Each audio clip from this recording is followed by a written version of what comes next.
You think you know what power looks like. It usually wears a bespoke suit and cuts the line. But sometimes power is a woman with a titanium leg holding a lukewarm coffee, asking her exhausted father with a screaming toddler for a seat. What happens next changes everything. Smitty's diner smelled of burnt filter coffee, wet wool, and quiet desperation. It was pouring outside, the kind of relentless freezing rain that turned the city's gutters into rushing rivers and forced everyone who couldn't afford a taxi into the nearest brightly lit sanctuary. Matthew sat in the corner booth, staring at a smear of ketchup on the laminated table. He didn't have the energy to wipe it up. Across from him, 4-year-old Chloe was vibrating with the specific, terrifying frequency of a child about to go nuclear. Her blonde hair was matted with sweat from her winter coat, which Matthew had been trying to peel off her for 10 minutes. She gripped a soggy French fry in one hand and a decapitated pink plastic pony in the other. "I want the head back on," Chloe demanded. Her voice was a rising siren. "I can't, Chloe. The plastic snapped. Eat your fries." Matthew kept his voice low, a desperate bass line under the diner's clatter. "Put it back." Matthew closed his eyes. He was 32, but his bones felt 80. A thin, faded canvas jacket hung off his shoulders. Beneath it, his shirt collar was frayed.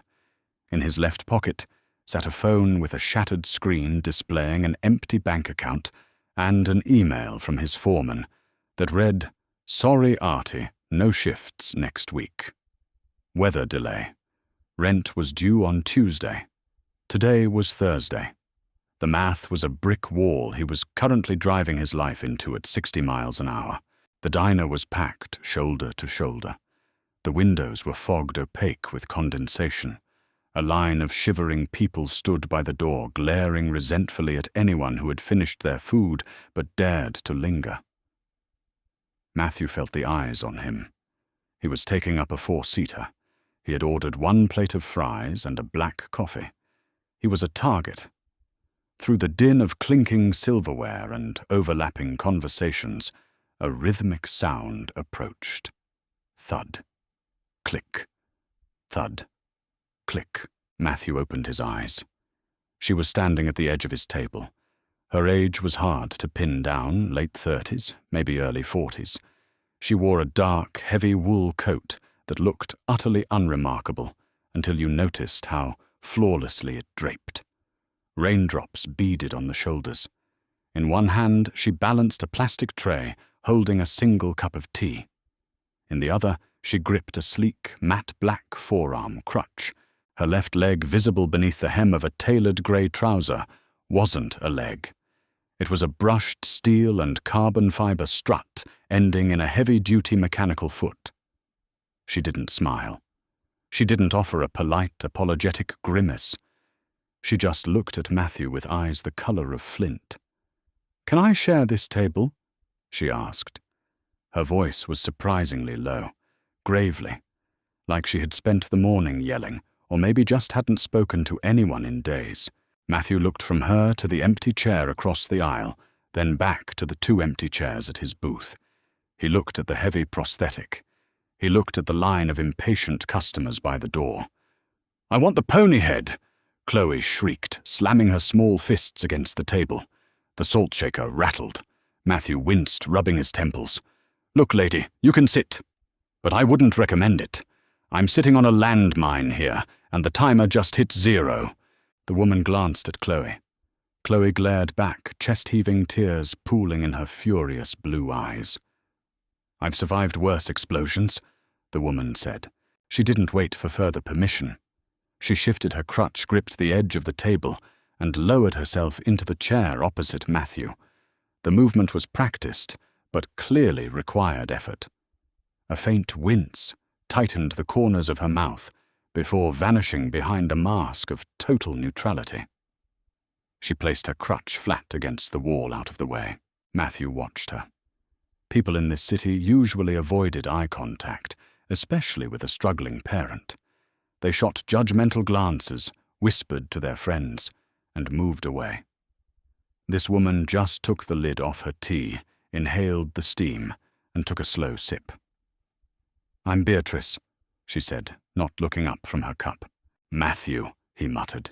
He reached across the table, grabbed a napkin, and fruitlessly scrubbed at the ketchup smear. It just spread into a wider, pinker mess. "And the dictator currently holding me hostage is Chloe." "It's broken," Chloe screamed, throwing the plastic pony body at Matthew. It bounced off his chest and landed in his cold coffee with a depressing plop. Matthew froze. The exhaustion hit him so hard, his vision blurred. He didn't want to yell. He swore he wouldn't be his father. He took a deep, shuddering breath, staring at the floating plastic toy. The diner around him seemed to mute.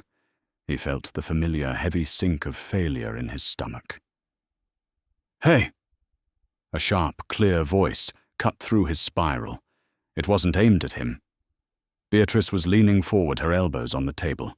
She was looking directly at the furious 4-year-old. "It's broken," Beatrice stated. It wasn't a question. It wasn't baby talk. It was a fact. Chloe stopped crying for a fraction of a second, shocked by the lack of coddling.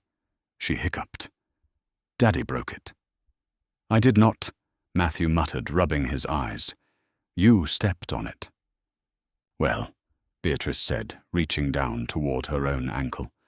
She pulled the hem of her trouser leg up a few inches. The metal gleamed under the harsh fluorescent lights. "Things break. My leg broke once. Couldn't put it back together." Chloe's eyes went wide. The tears stopped completely. She leaned over the table, staring at the carbon fiber. "Where is it?" "Gone," Beatrice said, matter-of-factly. "They gave me this one instead. It's made of the same stuff they use to build spaceships." Chloe blinked. "Does it have lasers?" Beatrice took another sip of her tea. "No. But I can kick a dent into a taxicab. I tried it last week." Matthew let out a sudden, involuntary bark of laughter. It sounded rusty, like it hadn't been used in a long time.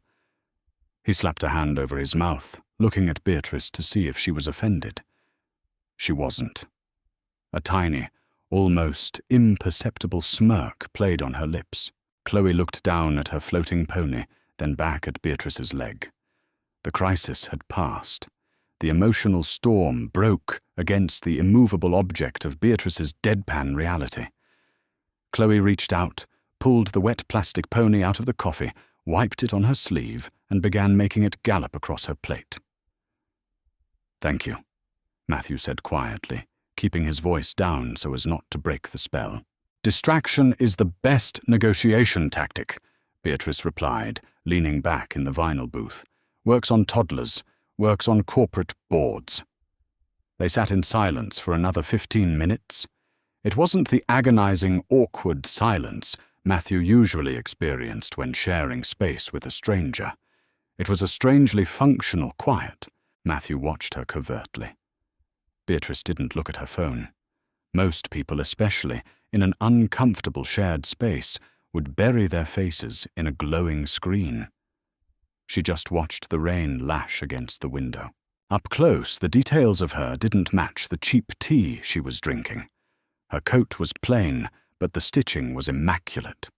When she reached for a napkin, her sleeve rode up to reveal a watch. It wasn't flashy with diamonds, but Matthew had spent enough years working high-end construction jobs in penthouses to recognize the brushed platinum of a Patek Philippe. It was a watch that cost more than Matthew's life insurance policy. He looked back down at his own hands, calloused, stained with primer that wouldn't wash out. He hid them under the table.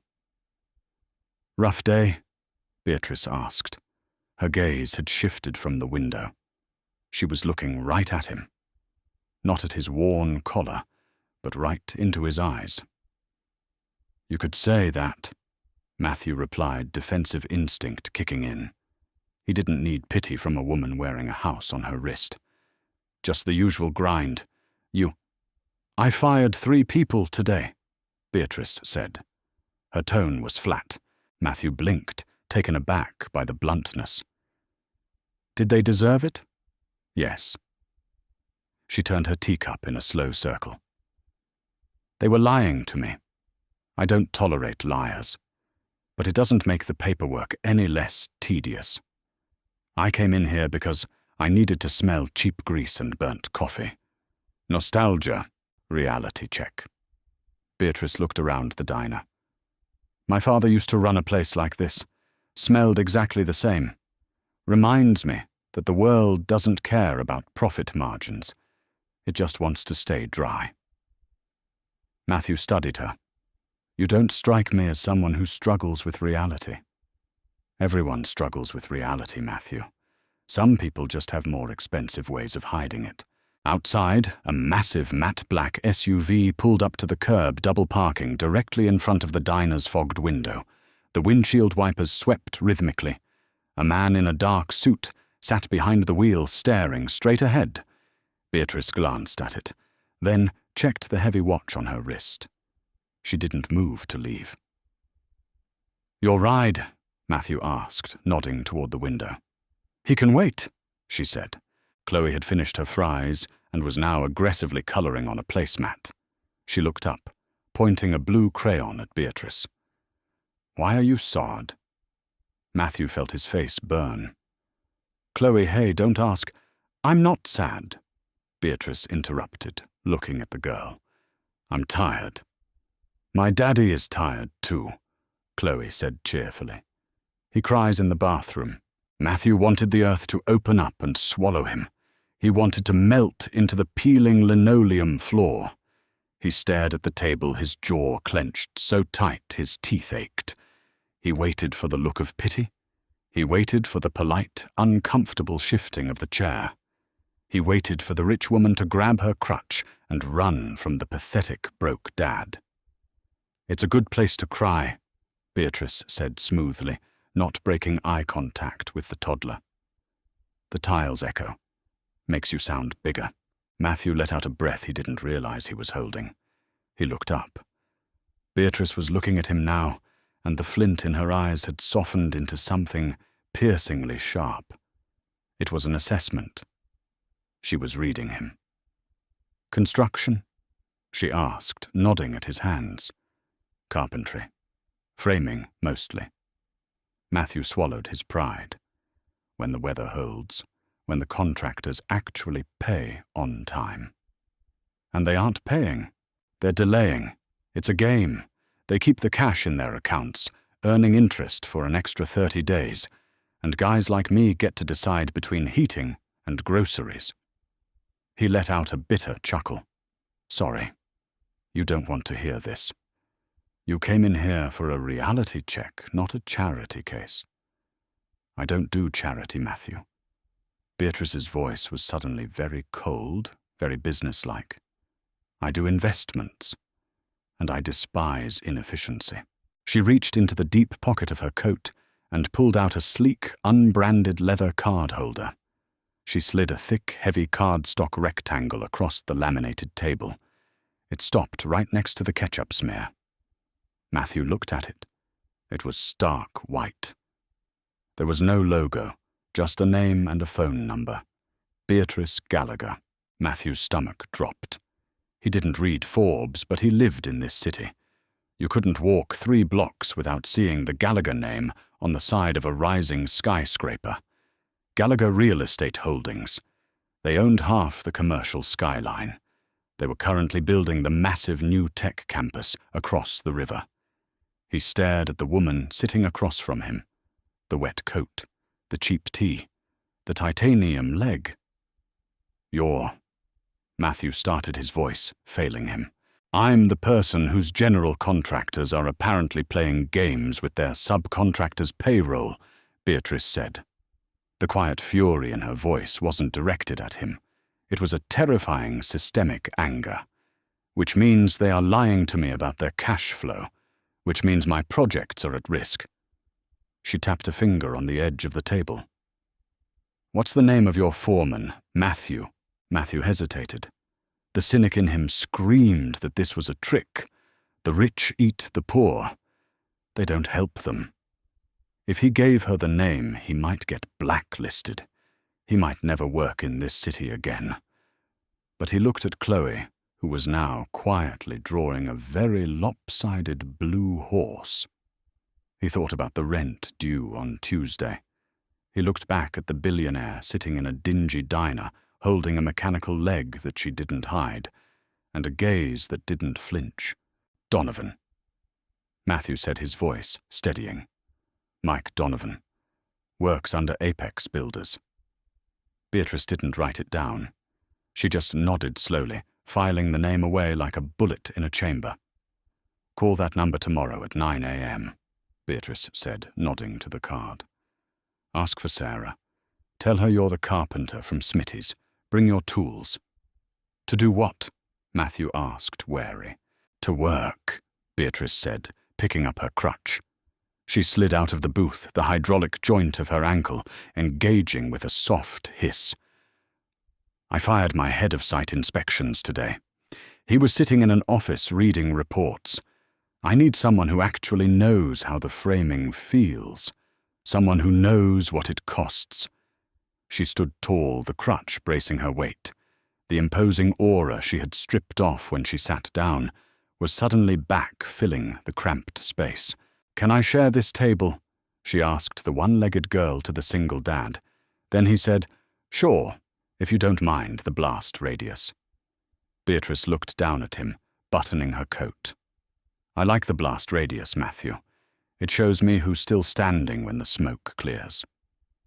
Friday morning broke with a sky the color of a bruised rib. Matthew sat on the edge of his mattress, staring at the blank white card. The digital clock on his nightstand clicked to 8:58 a.m. In the living room, Chloe was crunching dry cereal. The sound was rhythmic, innocent, and terrifyingly expensive.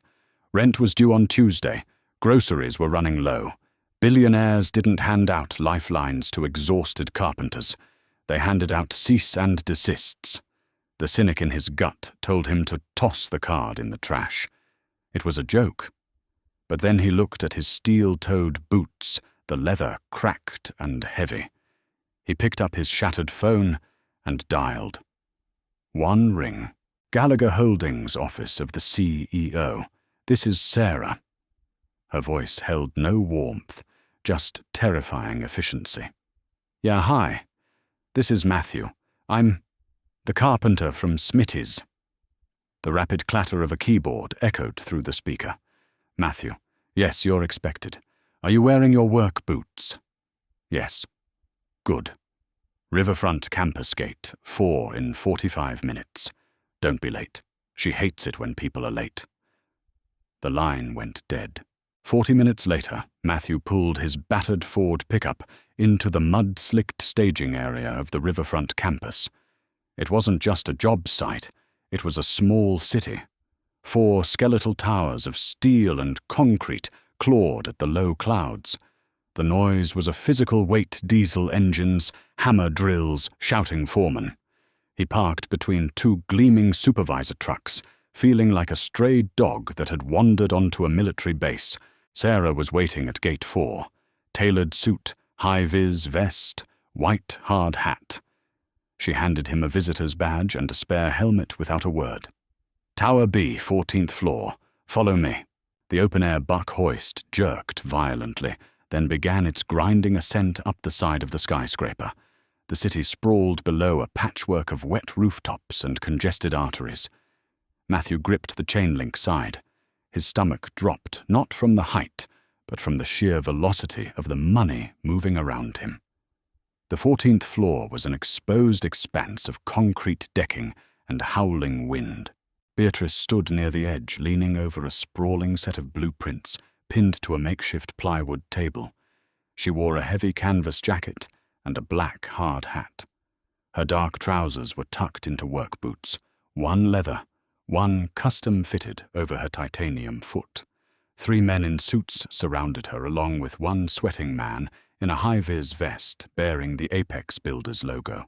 You're telling me, Beatrice's gravelly voice cut cleanly through the wind, that a supply chain delay caused the framing to fall 2 weeks behind schedule.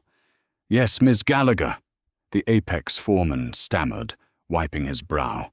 "Lumber shortages, drywall routing. It's completely out of our hands." Beatrice looked up, her eyes locked onto Matthew stepping off the hoist. "Matthew," she called out. "Come here." The suits turned, glaring at the intruder. Matthew walked over, the heavy thud of his boots echoing on the concrete. He stopped next to the plywood table. Beatrice pointed a gloved finger at a 50-foot stretch of newly erected interior framing. "You're a carpenter. Look at that wall. Tell me what you see." The apex foreman exploded. "Miss Gallagher, who the hell is this guy? This is an absolute insult. We have strict QC. "Quiet," Beatrice snapped. The single word hit like a whip crack. The man immediately shut his mouth. She looked back at Matthew. "Be specific. I don't pay for adjectives. I pay for data." Matthew walked toward the framing. He didn't need long. 15 years breathing sawdust meant the language of timber and steel was louder to him than English. He checked the stud spacing. He ran his bare hand over the fasteners. He looked at the joints on the door headers. He walked back to the table. "Well?" Beatrice asked. Matthew looked right at the apex foreman, then to Beatrice. "It's garbage." Silence fell over the group, save for the wind whistling through the steel.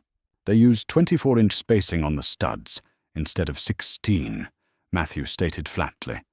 "Saves them a third of the material. But with these ceiling heights, the drywall will bow the second the HVAC changes the humidity. The door headers aren't sistered properly, they used scrap cuts. And the fasteners are cheap, non-galvanized screws. In a year, they'll rust. In 3, the track will pull away from the concrete entirely." He pointed a thumb at the sweating foreman. "There's no supply chain issue. They're padding their margins by buying cheap spacing wide and using a skeleton crew. It took them 2 weeks because they only had 3 guys working on a floor that needs 12. Beatrice stared at the blueprints. She didn't look surprised. She looked vindicated. She turned to Sarah. "Call legal. Terminate the Apex contract. Breach of quality standards. Freeze their final payout until we calculate the cost of tearing this down and rebuilding it." "You can't do that," the foreman shouted, his face turning purple. "We have an agreement, my boss. Your boss will hear from my attorneys by lunch," Beatrice said, her voice dropping to a terrifying calm. "Get off my site, now." She didn't watch him leave. She turned back to Matthew. "Site inspection isn't about reading reports in a warm office," she said, rolling up the blueprints. "It's about knowing where the bodies are buried. I need a shadow inspector, someone who reports only to me. You walk my sites. You look at the framing, the concrete pours the electrical rough-ins. You tell me when my contractors are lying." Matthew stared at her, the wind whipping his worn jacket. "You don't even know me." "I could be an idiot. You knew the door headers were patched with scrap," Beatrice replied evenly. "And you didn't flinch when I asked. What's your hourly rate?" Matthew named a number, the highest rate he had ever dared to ask for in his life. Beatrice didn't blink. "I'll double it. But you're on call. When I need eyes on a site, you go. Deal." Matthew thought of his shattered phone. He thought of Chloe eating dry cereal. He looked at the titanium leg bracing Beatrice against the heavy wind, immovable and steady. "Deal," Matthew said. "What kind of job interview would you want to have? Would you prefer a traditional office setting, or a practical test like Matthew's trial by fire on the 14th floor? 6 months later, the summer heat baked the concrete of the city. Matthew sat in the air-conditioned cab of a Gallagher Holdings fleet truck. He held a clipboard in one hand and a cold bottle of water in the other. He wore a clean high-vis vest. His boots were still scuffed, but the leather wasn't cracked anymore. His phone buzzed in the cup holder. The screen was flawless. No cracks. "Hey, Dad." Chloe's voice chirped through the Bluetooth speakers. "Hey, Bug. How's daycare?" "Good. We made volcanoes with baking soda. It got everywhere. Mrs. Higgins was mad, but she tried not to show it." Matthew grinned. "That's my girl. I'll pick you up at 5. We're getting pizza. With the little pepperonis, the littlest ones they have. See you soon." He ended the call and leaned back against the headrest. The crushing, suffocating weight that had sat on his chest for the last 3 years was gone. It hadn't disappeared magically. It had been dismantled brick by steady paychecks and brutal, honest work. He was a site auditor now. He was universally hated by the lazy contractors and deeply respected by the honest ones. He had a reputation. He was Gallagher's hammer. A sharp rap on his passenger side window startled him. Beatrice was standing there leaning on her matte black crutch. She was wearing sunglasses and a sharp navy blazer. Matthew reached over and unlocked the door. She climbed in, moving her stiff, mechanical leg with practiced efficiency, and slammed the door shut. "A sea is a beautiful thing," she muttered, taking off her sunglasses. "What brings the boss down to the dirt?" Matthew asked, putting the truck in park. "Checking on my investment," Beatrice said. She glanced at his clipboard. "How's Tower C looking?" "Plumbing rough-ins are solid. The new contractor is terrified of you, which means they're doing excellent work. We're 3 days ahead of schedule." Beatrice nodded, staring out the windshield at the rising glass and steel monolith. "Good." They sat in comfortable silence for a moment. They had developed a strange functional friendship over the last 6 months. It wasn't built on small talk or shared hobbies. It was built on a mutual recognition of survival. They were both people who had been hit by shrapnel and refused to bleed out. "Mike Donovan called my office yesterday," Beatrice said, casually not looking at him. Matthew stiffened slightly. Donovan, his old foreman at Apex, the guy who had kept him dangling for paychecks while he struggled to feed Chloe. "What did he want?" Matthew asked, keeping his voice neutral. He started his own framing company. Wanted to bid on the suburban residential project we're breaking ground on next month. Beatrice turned her head, fixing those flinty eyes on him. "He said he knew you. Said you could vouch for his work." Matthew gripped the steering wheel. The old anger flared hot and sharp.